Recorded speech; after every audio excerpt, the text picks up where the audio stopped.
হুরদের প্রশংসা সম্বন্ধে আল্লাহ সুবহানাহু ওয়া তাআলা মহাগ্রন্থ আল কোরআন মাজিদে ঘোষণা করেছেন, বেহেশতীগণকে পুরস্কার স্বরূপ এমন অপরূপা সুন্দরী হুরগণ দান করা হবে যাদেরকে কখনো কোনো মানব বা জিন স্পর্শ করেনি,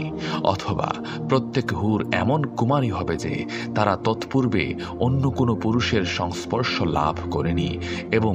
আপন আপন নির্দিষ্ট পুরুষ ব্যতীত অন্য কারো দিকে ফিরেও তাকাবে না।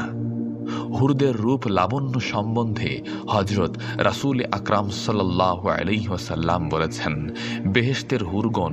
এত অধিক সুন্দরী হবে যে তাদের চেহারা, বক্ষস্থূল, হাঁটু প্রভৃতির তাদের স্বামীগণ স্বীয় অবয়ব সম্পূর্ণ সুস্পষ্ট রূপে দেখতে পাবে। যদি কোনো হুরের হাতের সামান্য অংশ আকাশ হতে দুনিয়ার দিকে বের করে ধরা হতো, তবে তার উজ্জ্বলতায় সমগ্র পৃথিবী